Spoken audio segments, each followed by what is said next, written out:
Hi, this is Usha. Welcome to Rathod's IAS classes. Today in this lecture, we are going to see the current affairs of 14th September 2021. In this lecture, we are going to discuss 10 topics which are very much relevant to UPSC. So there are many topics we are going to discuss. So let's get started and let us see the list of the topics we are going to discuss in this lecture. So first topic we are going to discuss, it is about India-US to tie up on green energy. So it is mainly talking about green energy, nothing but renewable energy. So we are going to have some ties with US and this is mainly regarding about renewable energy. So this will be important from environment and ecology. Even we can also connect this article from our international relations which comes under GS paper 2. And next topic we are going to discuss, it is about inflation. So what is meaning of inflation? Inflation means the general tendency of increasing the price of goods and services in the market. That condition is called as inflation. Inflation marginally dips to 5.3% in August. So in August month there is decreasing of inflation that is seen when we are comparing with the previous month, that is July. So this article is important from our economy which comes in the GS paper 3. And next topic is about booster shots. So what is this booster shot or booster dose? After completely vaccinating, right? So for example, if you are taking this example of COVID-19 vaccination, so we need to take 2 doses. So after taking 2 days also, when we are taking another dose, that is called as a booster dose. So this booster dose, it is important mainly for immunocompromised patients and even elderly patients. So this is about this booster dose. So this article mainly talks that booster shots not required now. So this is according to some study. So this will be important from our science and technology point of view, which comes under GS paper 3. And next topic is about supplements for COVID fatigue past clinical trials. So there are 2 supplements which are mainly talked in this article. So that are mainly passed this clinical trials, that is mainly randomized clinical trials. And again this will be important from health and even science and technology. And next topic is about braving all odds for a trek to Siachen. So a group of 8 disabled people, they trekked to the Siachen Glacier. So here you need to focus on this, what is a Siachen Glacier and some basic facts regarding the Siachen. So that will be mainly important from our geography point of view, which mainly comes under GS paper 1. And next topic we are going to discuss, it is about climate change could cause 216 million to migrate. So it is according to World Bank report. So World Bank came up with a report, it mainly says that due to climate change that may leads to desertification or increase in sea level rise, that will leads to inundation of coastal areas, and even we can see inappropriate rains or deficient drains. Okay, so because of all these things, so these are some impacts of this climate change. So because of this impacts of climate change, it may cause 216 million people to migrate. So it is according to World Bank report. So this article will be important from our environment and ecology. So this environment and ecology which is important from our GS paper 3. And whatever the data we are going to discuss here, that you can use directly when you are writing your answers. Okay. So now let us try to see the next topic, that is about North Korea test long range cruise missile. So it is a one of cause of concern especially regarding USA. So if you are talking about missiles, basics of missiles, so we are having mainly 2 types of missiles, right? So first one, it is ballistic missile and second one is cruise missile. So ballistic missile means it mainly follows the parabolic path. So if you are starting this missile here, so it will be reaching certain height, and after that it will take, or it will mainly works on the gravitational force. So here till it is reaching this point, we need to give some fuel. So after that we don't need that. But if you see cruising missile, it will go certain heights and within this atmosphere itself, it mainly moving in a straight direction. So this is the cruise missile. So this is the difference between this ballistic missile and as well as cruise missile. So sometimes this ballistic missile, they also go beyond our atmosphere. But these cruise missiles, they mainly operate within our atmosphere.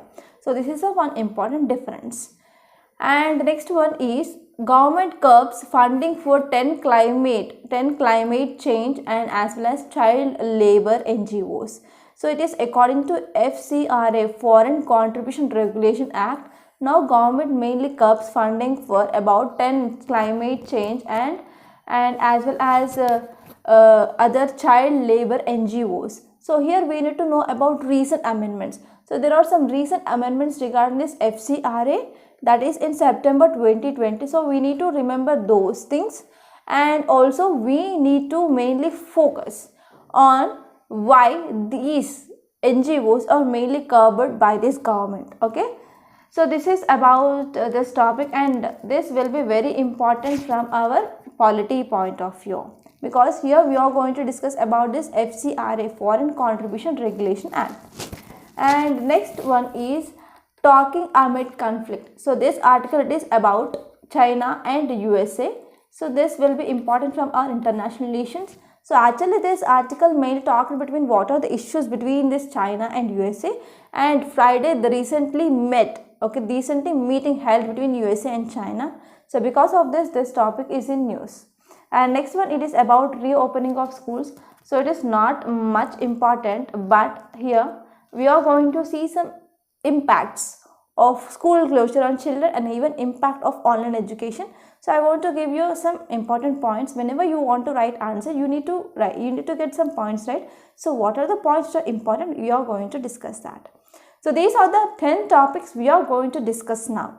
So this is some brief introduction of the topics. And now let us try to say in detail each and every topic. So I am not going to miss even a single point, which even a very minute point also I am not going to miss. Okay, so I want get a one favor from you people.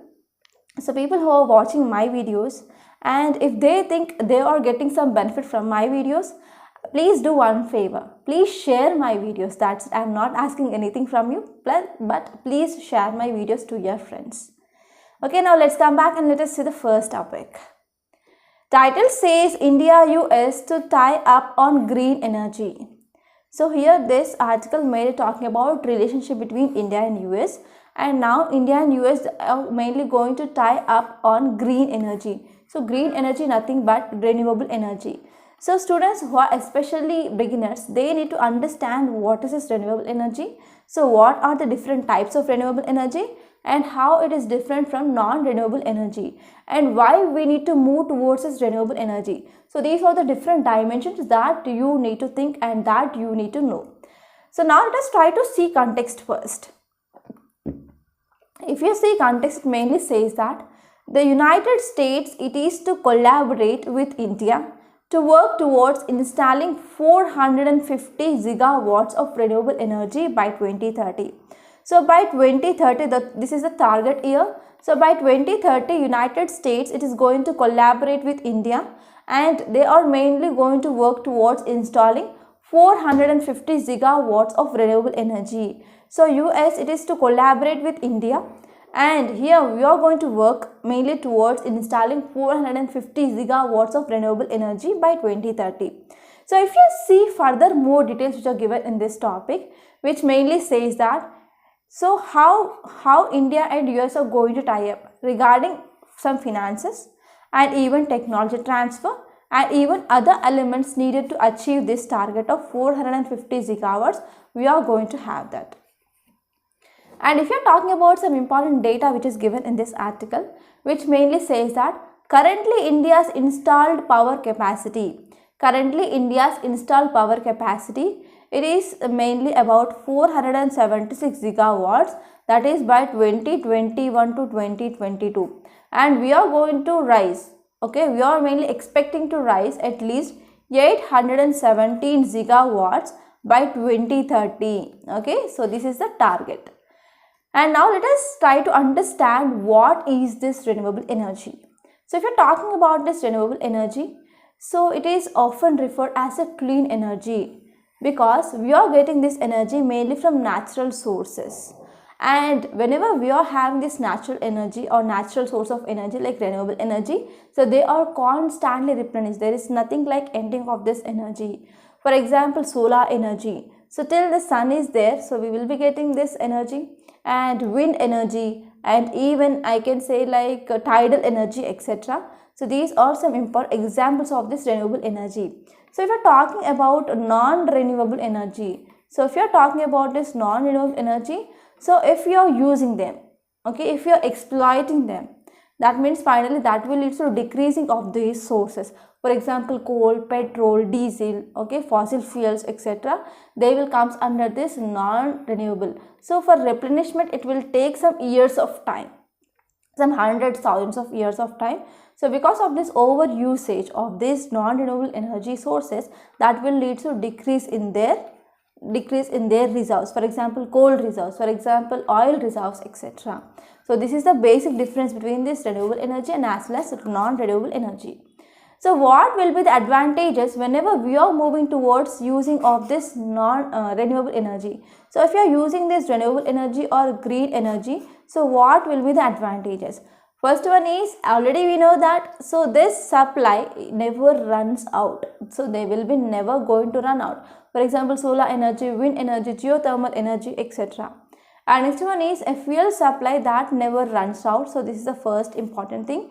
And second one is, it is a cheaper form of energy. And next one is, renewable energy creates even new jobs.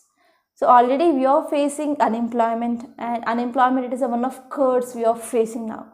And whenever we want to increase our employment opportunities, so we can go for this renewable energy also. And this one is, it will not release any greenhouse gases, or it will not leads to increase in warming, that is global warming. So because of this, it will mainly protect our environment, it will keep our environment clean. So these will be the some important advantages of this renewable energy sources. So if you are talking about targets of this green energy or in renewable energy, so what are the targets we are having? So first thing here is, according to this Paris Agreement targets, so in Paris Agreement, India has committed mainly to an intended nationally determined contributions, that is INDCs. So in this Paris Agreement, so we have this intended nationally determined contributions, and under this the target we are having is to achieve 40% of total electricity generation, that is from non-fossil fuels. That means we need to generate this total electricity generation at least 40% from renewable energy, for example wind energy or solar energy, etc. And next important target under this Central Electricity Authority Strategy Blueprint. So according to this Central Electricity Authority Strategy Blueprint, it mainly says that we are also aiming for more ambitious target of about 57% of total electricity capacity, that is from renewable energy sources, and target year is 2027. And next one is, according to this 2027 blueprint, India is mainly aiming to have 275 gigawatts of renewable energy, and out of this about 72 gigawatts of hydroelectricity and 15 gigawatts from nuclear energy and nearly 100 gigawatts from other zero emission sources. And under this there is also one target, that is installation of roof or top solar projects. So under this target we are having also installation of this rooftop solar projects of 40 gigawatts by 2022. And if you are talking about one more important thing, according to our United Nations Climate Summit, it mainly says that in 2019 at United Nations Climate Summit, India announced that it will be more than doubling its renewable energy target from 175 gigawatts of target by 2022 to we are extending it to 450 gigawatts of renewable energy by 2022. Okay, so this is the thing which India announced in this United Nations Climate Summit. So these are the some important things that you need to remember. And to achieve this target, India also came up with leadership regarding this renewable energy, and India placed it as a center in this sunshine countries, especially in this International Solar Alliance project. So under this International Solar Alliance project, we are mainly aiming, we are mainly going to promote growth and development of solar power internationally to over 120 countries. So now recently the membership of this IAS has been increased. So this is about this topic, and I hope it is very much clear. Now let us move on to next topic. Title says inflation dips marginally to 5.3% in August. So this article mainly focusing on this inflation, so which is important from our GS paper 3. So especially from prelims and even mains point of view, so this topic will be important. So if you are talking about context why it is in news. So India's retail inflation, which mainly cooled to 5.3%. So in India, retail inflation which has been decreased to 5.3% in month of August. So if you see in earlier month, that is in July, it was 5.6%. That means we can see cool down of 0.3% that is seen. So if we are talking about inflation targets, so how much inflation that need to be maintained? That is 4 plus or minus 2%.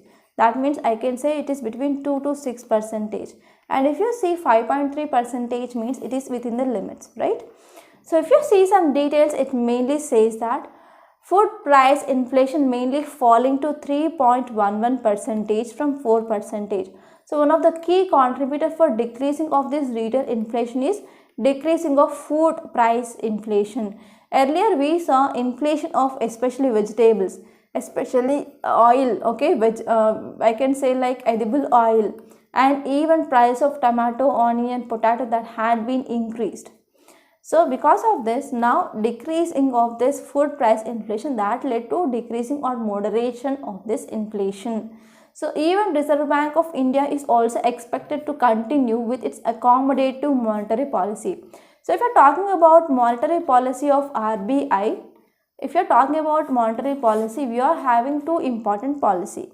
Okay, we can say like expansive policy, or we can say constrictive policy. Expansive policy is also called as accommodative policy. So in this accommodative or expansive policy, a repo rate, okay, repo rate and as well as reverse repo rate, that will be decreased. So why reverse repo rate and repo rate will be decreased? Mainly to increase the money supply in the market. So to increase the money supply in the market, repo rate and reverse repo rate will be decreased, okay, by RBI. So this mainly comes under expansive policy or accommodative policy. On another side, we have this constrictive policy.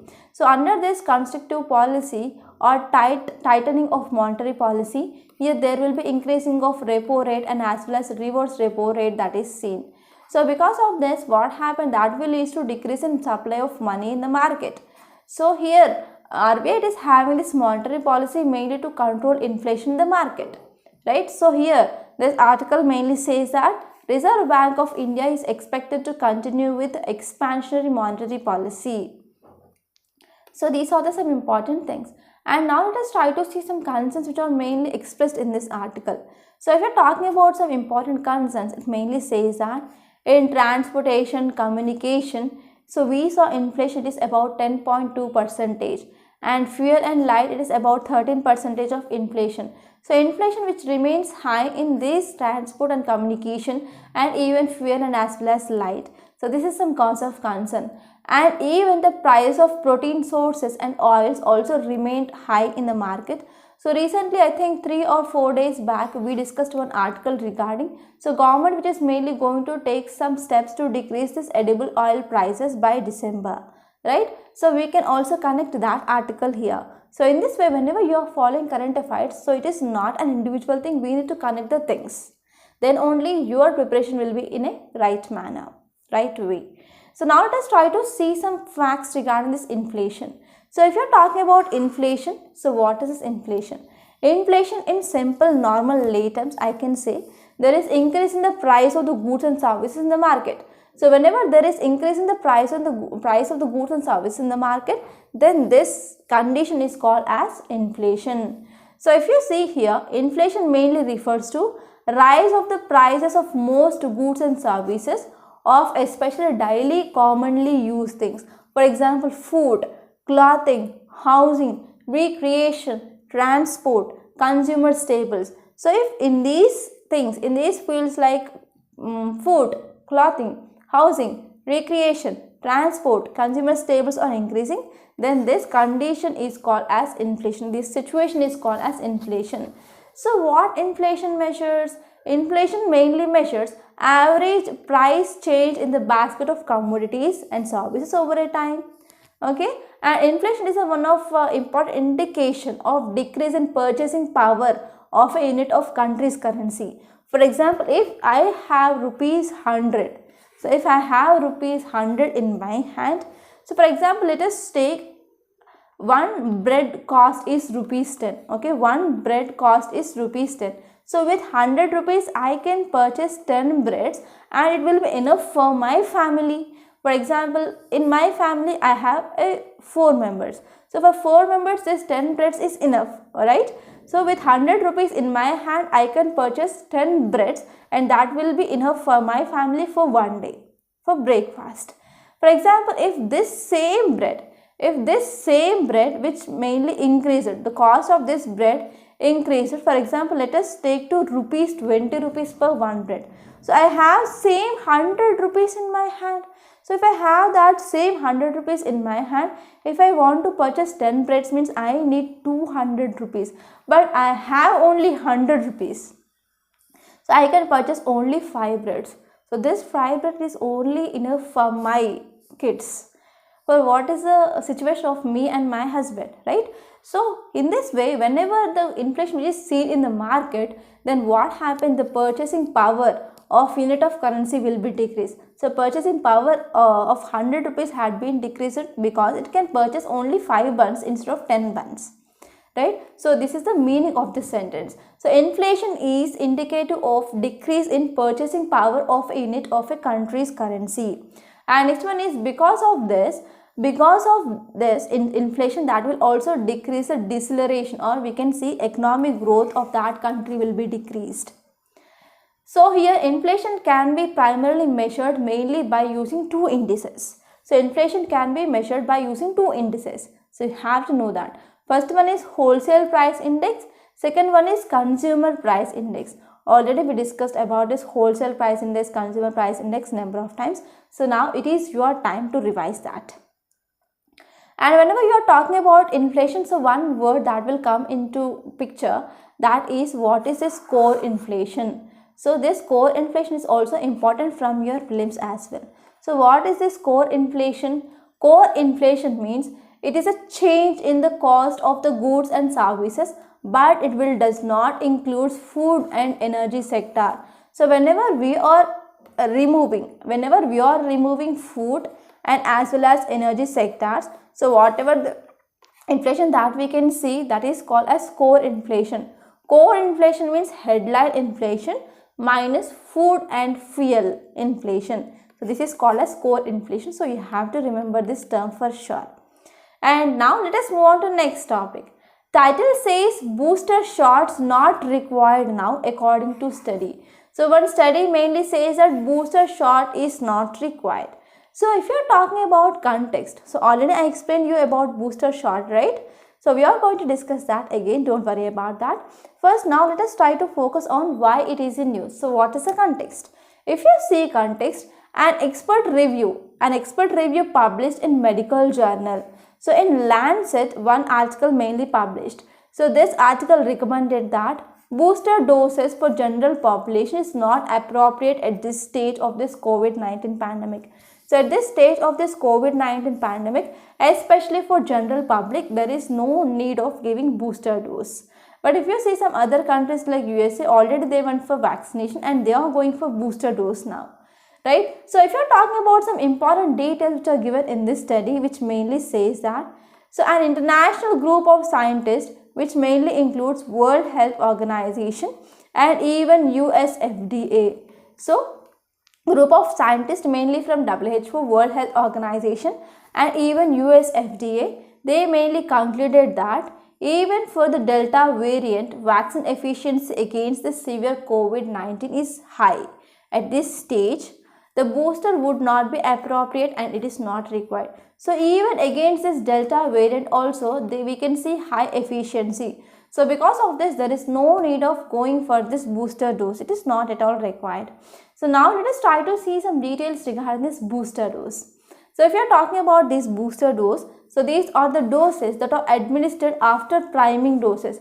Priming doses means the actual dose, okay, the actual vaccine. So if you're talking about vaccine of this COVID-19, so we need to take 2 doses of vaccine with some time gap, right? So after taking 1 dose of vaccine, after some time limit, we are going to take this second dose. So this is called as priming doses. Priming doses means actual dose of vaccine. So after this actual dose of vaccine is given, so again we are taking 1 dose, that is called as booster dose. So for example, if you're talking about tetanus vaccine, so tetanus vaccine is given once every 5 to 10 years. Okay, so this is called as a booster dose because it will provide some long-term effects or long-term response. So why we need booster dose? So this will be important from your mains. So if at all you are getting any question regarding this booster dose in mains, you need to write about what is the need also. So if you are focusing on need of this booster dose, it will be particularly very much helpful for especially elderly and even immunocompromised people. So for immunocompromised people and as well as for elderly people, so this will provide some robust protection against the virus after taking this 2 doses of this COVID-19 vaccine.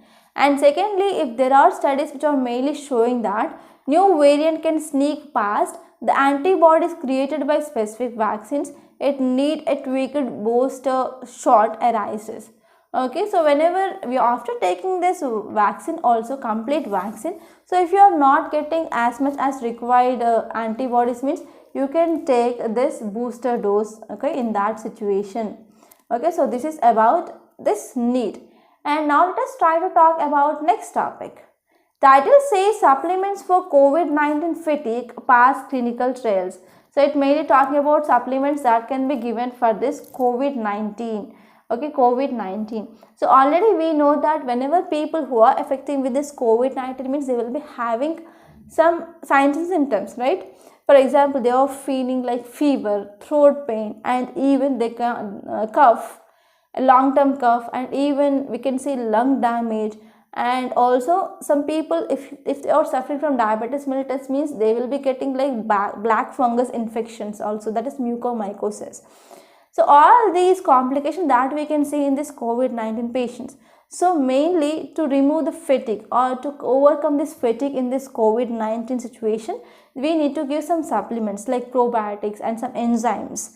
So here recently there are 2 important supplements which are mainly conducted study. So in randomized clinical study, it mainly passed this test, okay, this clinical trials. So this is mainly talking about 2 important supplements. So now let us try to see those supplements and some details of that supplements. So this article will be important regarding GS paper 2 under health, and even we can take this article into consideration in our science and technology as well. So now let us try to see context. If you see context, it mainly says that Advanced Enzyme Technologies Limited. Advanced Enzyme Technologies Limited has said its systemic enzyme and probiotic supplements. So it came up with some supplements like enzymes and even some probiotic supplements. So what are these probiotics? Probiotics means in simple term I can say, so we are having bacteria, right, microorganisms. So bacteria is one kind of microorganism. But if you are talking about bacteria, we are having 2 types of bacteria. For example, we have good bacteria and we have bad bacteria. So good bacteria is very much helpful mainly for absorption of micronutrients in our body. So if we are talking about bad bacteria, that will cause disease. For example, tuberculosis bacteria, mycobacterium and tuberculosis. So there are many bacteria which mainly causes some diseases, right? That is a bad bacteria. But in the same way, bacteria which is also good bacteria, which is even present in our intestine, that will be helpful mainly for absorption of micronutrients. So probiotics means nothing but it is a combination of good bacteria along with some yeast. Okay, so we can see these probiotics, and probiotics are very much rich in yogurt, curd, etc. Right? So if you are talking about context, so it mainly says that Advanced Enzyme Technologies Limited said its systemic enzyme and as well as probiotic supplements, like for example, those include Immunosep and as well as Probiosep. Probiosep and Immunosep, they are the complements that passed this randomized clinical trials in terms of efficiency to resolve post-COVID-19 fatigue symptoms. So after this COVID-19, so we can get fatigue symptoms. Even I got that fatigue symptoms. So mainly to come out of this fatigue symptoms, we need to take some healthy diet. So in this healthy diets, we need to include this probiotics also. That will be mainly helpful to come out of this post-COVID-19 fatigue symptoms as soon as possible. So in this context, recently one study mainly done in this randomized controlled trials, they mainly done based on efficacy of this immune supplements and as well as probiotic supplements regarding to come out of this post-COVID-19 fatigue symptoms. So if you're talking about details, it mainly says that the important aim of this study mainly to evaluate efficacy and safety of health supplements, for example immunosep. So this immunosep mainly contains a systemic enzyme complex, and this one is probiosep, which mainly a probiotic complex, especially in the patients who are suffering from this COVID-19 induced fatigue. So if you're talking about how this study was conducted and some details of this study. So this study, it is randomized clinical trial which mainly conducted in 200 patients who did not have active SARS coronavirus 2 infection, but they came out of this COVID-19 and they are having this post-COVID-19 fatigue symptoms. So if you're talking about some facts regarding what is this immunosep, so this immunosep, which is a blend, it is a mixture of many enzymes like peptide enzyme, that is serrapeptase, and bromelain, amylase, lysozyme, peptidase, glucoamylase, galactase, papain, and also lactoferrin. So these are the some enzymes, and this immunosep, it is a combination of all these enzymes. So if you are talking about this lysosome, it is naturally occurring enzyme which mainly break down the cell walls of bacteria. So why we need to take this? Because after we are getting this COVID-19, our immune will get compromised. Our immune system will get compromised. So whenever our immune system is getting compromised, then it will give chances for other bacteria and it will allow other bacteria to develop other diseases. Mainly because of this, we need to take this enzyme that will be acting on the cell walls of bacteria especially. And this one is catalase. Catalase, it is immune enhancing and even antioxidant enzyme. And next one is lactoferrin. So this lactoferrin supports immune system, okay, and it is also having bactericidal activity. That means it mainly acts on the bacteria. And next one is peptizyme, okay. So this peptizyme and bromelain and papain, they are powerful protease enzymes, and these enzymes mainly support healthy response to inflammation. Okay, so because of this lung inflammation that we can see, so this peptizyme and as well as bromelain, they will mainly help to reduce this inflammation. Inflammation is nothing but we can say like redness. And now let us try to talk about what is this probiotic blend. So if you are focusing on this probiotic blend, it is called as probiosep. So it mainly comprises of 3 spore forming bacteria species or bacilli species. They include Bacillus coagulans, Bacillus subtilis, Bacillus clausii. Bacillus coagulans, Bacillus subtilis, and as well as Bacillus clausii. So, and they mainly promote healthy gut function, and even they will be helpful for proper digestion and as well as immune health. So these are some important details regarding this topic. And now let us move on to next topic. Title says braving all odds for a trek to Siachen. So this article mainly talking about a team of 8 disabled persons. They created history by scaling the world's highest battlefield, that is Siachen. So now let us try to talk about this topic in a very great detail. So this topic will be important from GS paper 1, which comes under geography. We are focusing on this Siachen Glacier. Because I think, if I am not wrong, in 2018 or 19 there was one question regarding this glacier that appeared in your prelims. So whenever you are getting glaciers in the news, you have to focus on that because we can't predict UPSC. So if you see context, it mainly says that a team of 8 persons. So a team of 8 persons with disabilities, they created a new world record. So now a team of 8 persons with disabilities, they created a new world record, and they are the largest number of people with disabilities mainly to scale this world's highest battlefield. So here in this world's highest battlefield, that is Siachen Glacier, a team of 8 persons with disabilities, they mainly trekked this. So if you are talking about details, it mainly says that, so this team of 8 disabled persons, they faced many difficulties. So those difficulties include extremely rough and as well as rocky and undulating terrain along with moraines. Moraines is nothing but depositional feature which mainly formed by these glaciers. So if you have completed your world geography regarding different landforms which are formed by glaciers, rivers and as well as winds, etc. So they will form erosional features and as well as depositional features. So if you are talking about glaciers, one of important depositional feature that mainly formed here is moraines. Okay, so now they are mainly facing some challenges like rough, rocky, undulating terrain and even moraines of glacier. So which made climbing very much challenging for this visually impaired and as well as leg amputees. So now let us try to focus on a map and let us try to see where is the Siachen Glacier is present. So this part you can see it is Gilgit-Baltistan. So it is under control or administration of Pakistan. It is also called as Pak-occupied Kashmir. And here we have one plateau, that is Aksai area. So this Aksai it is under control of China now, and it is one of disputed territory between India and China. And here we have this Jammu and Kashmir, and here we have Ladakh. So here you can see this part. Okay, can I change the pen? Yes. So I will change the pen to show here. This is the part of our Siachen Glacier. So here we have our Siachen Glacier. Okay, so you have to remember this location. And now let us try to see some facts regarding the Siachen Glacier. So if you are talking about this entire Siachen Glacier, so with all major passes, it is mainly currently under administration of India.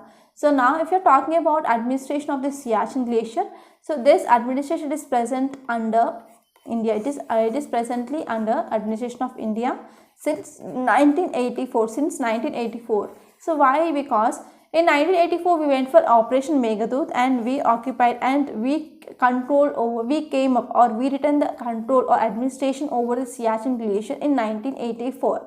And the Siachen Glacier was located in eastern Karakoram range in Himalayas. Okay, and it is very much near to line of control, that is between India and Pakistan, that is LOC. And it is the second longest glacier in the world, especially in this non-polar areas. So if you are talking about the Siachen Glacier, which lies immediately south of Great Drainage Divide, which mainly separates Eurasian plate from Indian subcontinent. Okay, so this is the thing you need to remember, and it is one of the highest battlefield. So these are the some important things that you need to remember regarding this topic. And now let us move on to next topic. Title says climate change could cause 216 million to migrate. Okay, climate change could cause 216 million to migrate. So it is according to World Bank. So I want to explain how climate change will lead to migration of these people. So if you see this image, you can understand. So whenever there is any floods or desertification, or we can say like increase in sea level rise. So whenever sea level rise is increasing, so coastal areas will get inundated. So people from this area, they will be moving into internal area or inside. And not only this, whenever there is increasing of flood or unexpected rainfalls, that will lead to flash floods and even landslides, landslips, etc. So because of all these events which are mainly caused due to this climate change, that will mainly lead the people to migrate. Okay, so this is some introduction. So now let us try to see this article in a very great detail, and this article gave an important data. So we can use that data whenever you are directly writing your mains answer. So now let us try to focus on the context first. So if you see context, it mainly says that climate change could push more than 200 million people to leave their homes in next 3 decades. That means in next 30 years, about more than 200 million people, they are going to leave their homes due to impacts of this climate change. So it mainly creates migration hotspots unless and until urgent action mainly taken to reduce global emissions and bridge the gap the development, okay, bridge the development gap. It is according to World Bank report. So recent World Bank report mainly says that due to the climate change, so number of people, they are going to leave their homes. So whenever people, this large number of people like 200 million people, that is more than 200 million people, they are mainly migrating, means that will create migration hotspot. So for example, let us try to understand this statement. So for example, the people from this area, they are migrated mainly to other area. Let us take this area. So people from this area migrated to this area. So in this area already people will be there. So whenever these people, they are going into this area, that will lead to increase in population in that area. That will lead to increase in pressure on natural resources which are present. So whenever there is increase in population, that will lead to exploitation of natural resources. And not only that, that will lead to socio-economic consequences. That will also leads to increase in crime rate. So that will also lead to increase in pressure on that state government, right? So because of this, whenever migration is happening, so there might be many causes like push factors, pull factors, etc.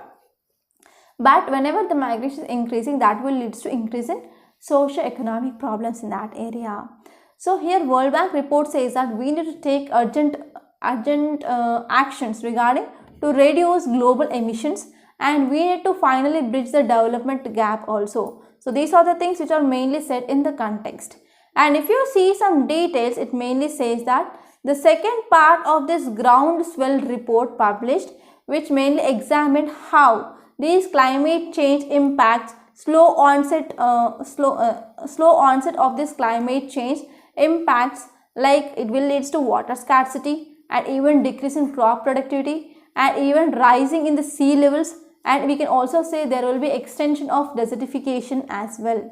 So because of all these things like water scarcity, decrease in crop productivity and even rising of sea levels, deforestation and even desertification, wildfires, etc., that mainly leads millions of people, okay, millions of people, they need to migrate.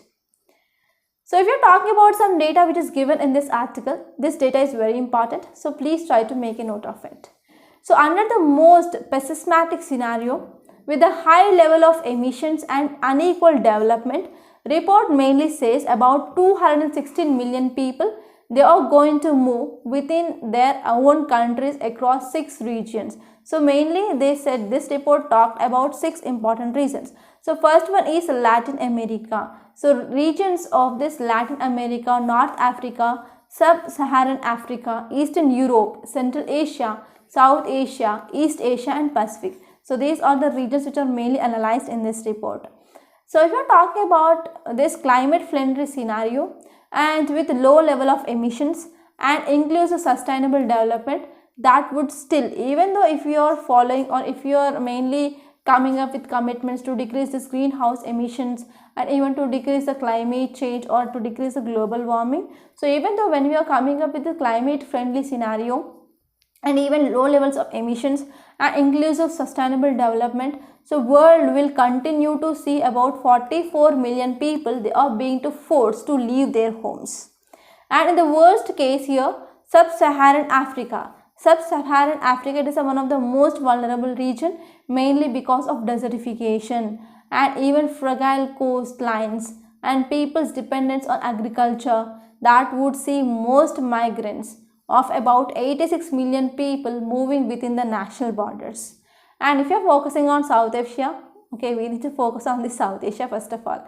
So in South Asia, Bangladesh is particularly affected by flooding and as well as crop failures.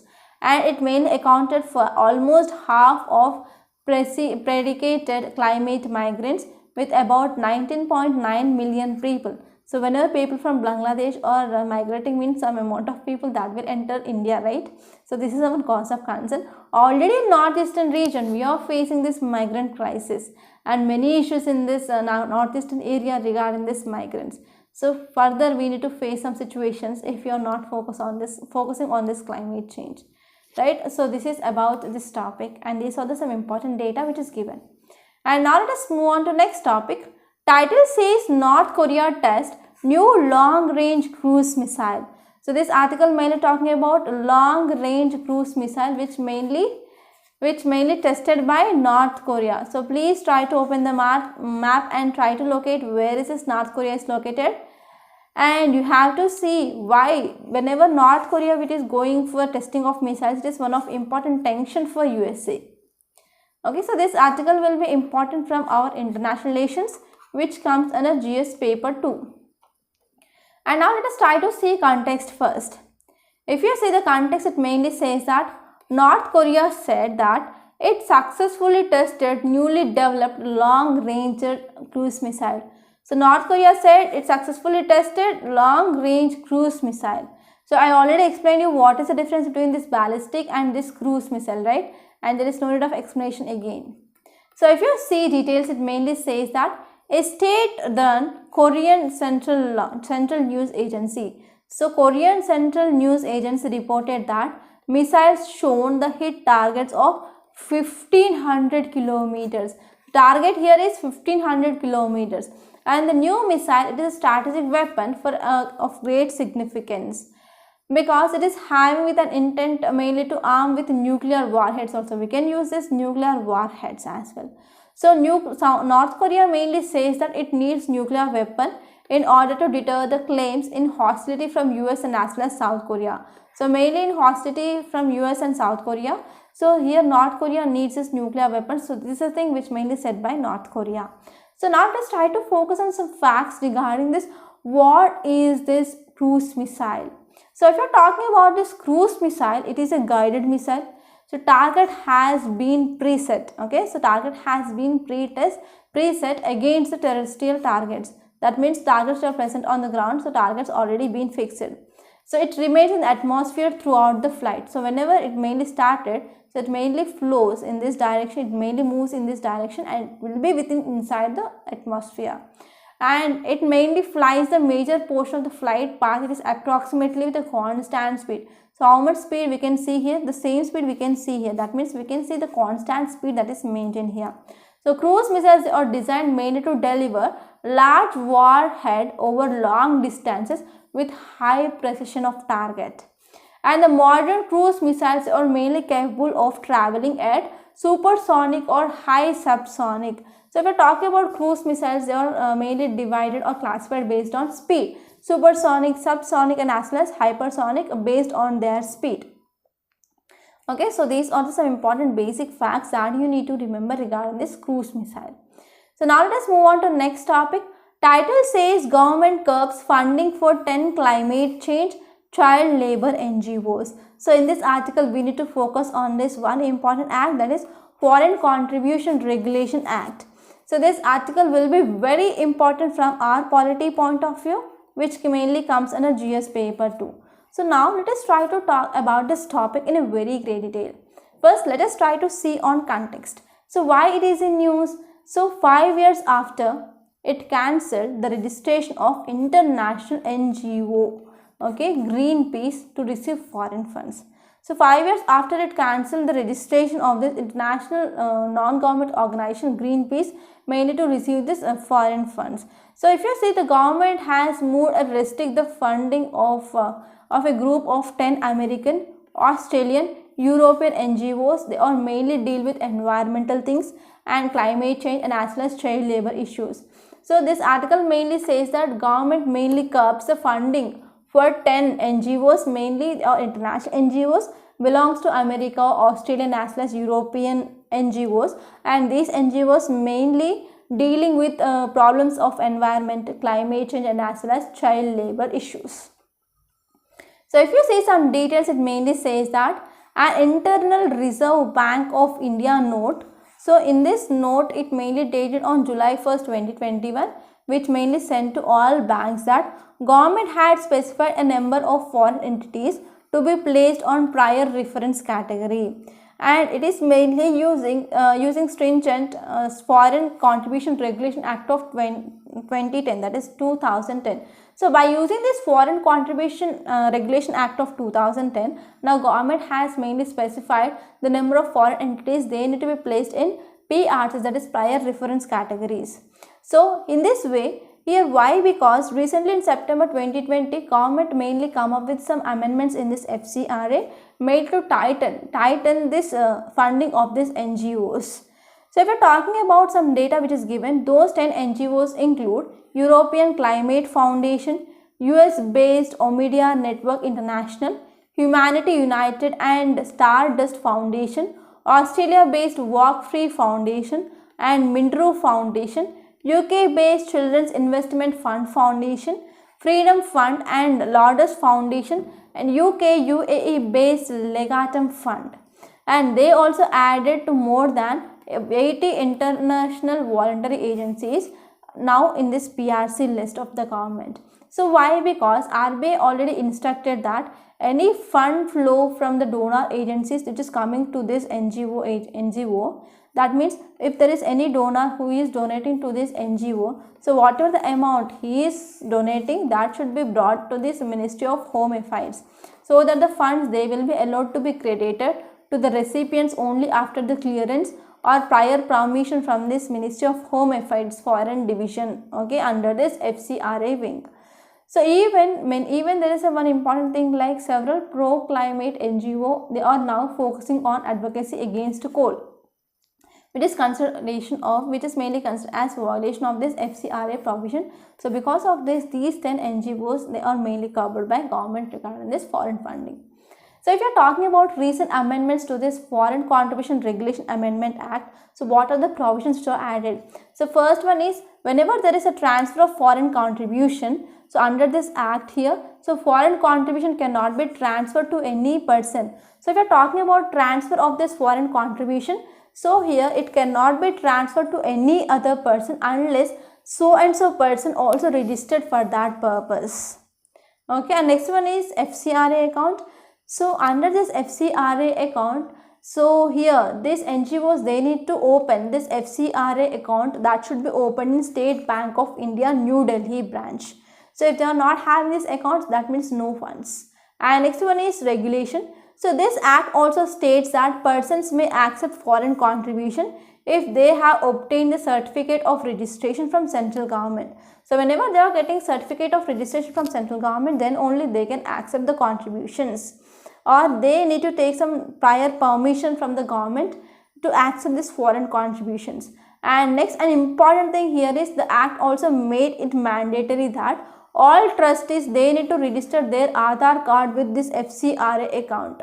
And if you are talking about restriction in utilization of this foreign contribution, so this act mainly gives the government powers to stop utilization of foreign funds by an organization mainly through summary inquiry. So through summary inquiry here, it mainly restricts the utilization of this foreign contribution. And next, and the foremost important and one of the important concerns for NGOs is the reduction in usage of this foreign contribution for administrative purpose. For example, for rental purpose or for any salaries, etc. Here they should not use not more than 20%. Earlier it was 50%, but now it decreased to 20%. And next one is, this act also allows the central government to permit a person to surrender their registration certificate. They need to register their registration. They need to surrender their registration certificate also. So these are the new important provisions under this FCRA 2020 Amendment Act. So now let us try to focus on some basics regarding what is this FCRA. FCRA, it is a Foreign Contribution Regulation Act. You all know, right? So you all know that FCRA, it is a Foreign Contribution Regulation Act. So what is this act? So this act came up by the Parliament, that is Parliament enacted this act in year 1976. You have to remember this year. So in 1976, Parliament enacted this act, and later on it amended in 2010, and this amendment mainly to regulate foreign donations, and we need to ensure that contributions that not adversely affect the internal security of the country. And if you are talking about coverage, this foreign funds that can be given to associations, groups, NGOs, etc. And who cannot receive these foreign donations under this act? So members of legislature, for example MPs, MLAs, okay, and political parties, government officials, judges, media persons, they are mainly prohibited for receiving this foreign contribution, in even civil servants. And next one is, however, in 2017, FCRA was amended through financial bill, and it made it allow for these political parties to receive funds from Indian subsidiary of foreign company or any foreign in the foreign company in which India holds 50% of shares. So whenever there is any foreign company, in that company, whenever India, which is mainly holding 50% of shares, so in that company here now recent amendment of 2017 which made these political parties can receive the funds from the foreigners. And next one is registration. So it made mandatory for all NGOs to register themselves under this FCRA, and this registration will be valid for 5 years and it can be renewed subsequently, and they need to comply all the norms of that. And if I talk about why we need these foreign contributions, so some registered associations, they can receive foreign contributions mainly for social, okay, they can receive for social, educational, religious, economic and as well as cultural purposes. So why we need this FCRA Act? Because we need to go for annual returning of this income tax. It is made compulsory, so because of this we came up with this act. So these are some important things that you need to remember regarding this topic. And now let us move on to next topic. Title says talking amid conflict. So this article mainly talking about conflict between China and USA. So first let us try to see the central theme, then you can understand at least 20% of the thing which is given in this article. So China and USA must engage each other without expecting quick results in all issues. So if you have been following this current affairs from last 1.5 or 2 years, then you can understand one thing, okay, what is happening between US and China. So US and China during this Trump administration, trade war has been happening. Okay, trade war has been happening between US and China since Trump administration, right? So not only this trade war, there are many issues which are having or which are some conflict between US and China that is seen, that are mainly discussed in this topic. So if you see the background regarding this China-US relations, so if you are seeing background, so relationship between world's two biggest powers, that is US and China. So the relationship, it is a free fall over from past 5 years. So from past 5 years onwards, there was a trade war that is happening, or that mainly launched by the Trump administration between USA and China. So between USA and China, there is trade war that is happening since past 5 years. This mainly launched by the Trump administration. So the ties have remained strained despite the change in administration in Washington. So in USA now, administration has been changed, now president is Joe Biden. So even though administration had been changed in USA, so the relationship between USA and China, which is also strained now, they are not having a good relationship. So US President Joe Biden mainly called his counterpart Xi Jinping on Friday, and they had meeting. So in that meet, they already discussed about some important matters. So in this meet, Mr. Joe Biden wanted mainly to ensure competition does not veer into conflict. Yes, there is a need of competition, but this competition that need not to be changed into conflict. So this is a statement which is given by Joe Biden. So regarding this, Xi Jinping also agreed on the both sides, and they talked that there is a need to get relationship right between US and China. So if we're talking about from Chinese side, China mainly facing some troubles due to US policies on China. So in this context, Biden said that, so state border approach. So we can come up with a broader approach mainly to competing with China, and whatever the things that are mainly concern for China, that can be resolved. And if we're talking about issues, so US has sought Chinese cooperation in Afghanistan after its disastrous exit, which has been celebrated by the state media in China. So here Joe Biden mainly used one important word, that is disastrous exit. So because of this exit of USA from Afghanistan, now Taliban came into power. So Afghanistan, which is under control of Taliban. So recently Taliban gave a statement like they are going to have interim government which mainly formed by persons mainly who are listed under this terror list of UNSC and even Haqqani group. So this is the one cause of concern, and even whenever this Afghanistan comes under control of Taliban, here Chinese mainly celebrated this event. So this is one cause of concern between USA and China relations. And next one is climate change, which is a priority for administration. So here, if you're talking about administration of USA, Biden administration, they are mainly giving focus. They are mainly focusing on this climate change. And next one is contentious inquiry into origins of this COVID-19. So as we know that COVID-19 originated in China in this Wuhan city. So here, whenever we want to go for inquiry regarding origins of COVID-19, so this is the one cause of concern for China. And this one is there are also some clashed issues. There is some clash issues between USA and China, including some human rights violations in Xinjiang province, Hong Kong, Taiwan, and as well as South China Sea regions. So these are some important issues.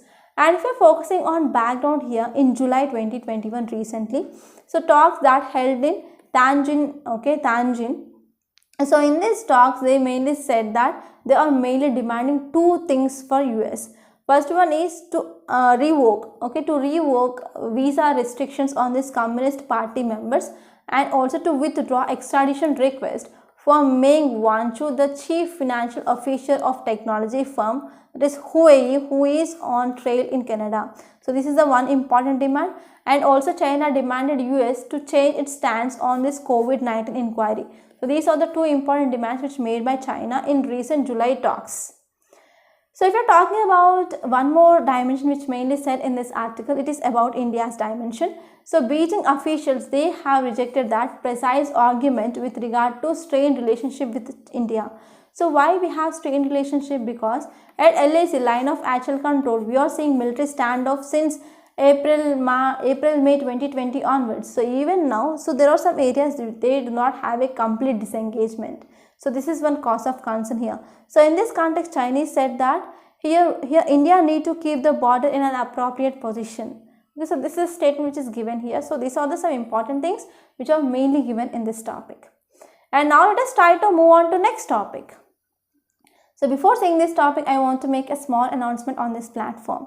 So if you want to clear UPSC 2022, we came up with one excellent, highly beneficial and as well as highly economical course, that is Current Affairs Package along with mains answer writing practice. So how this course will be useful to clear this UPSC 2022? So one thing I want to say here is, before entering into examination hall, you need to know at least 1.5 years current affairs for sure. And this is right time to join this course to cover this 1.5 years current affairs in a comprehensive manner. And here in this course, we are mainly focusing on mains answer writing practice.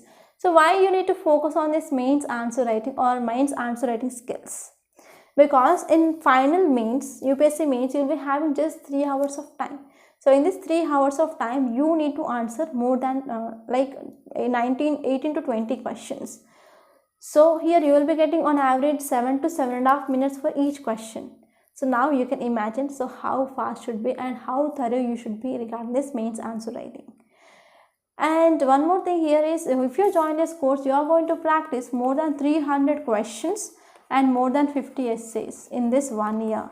So because of this, it will be giving you enough practice to improve your answer writing skills. And next one is, if you join this course, we also conduct prelims test on every Sunday and we provide you video explanation part.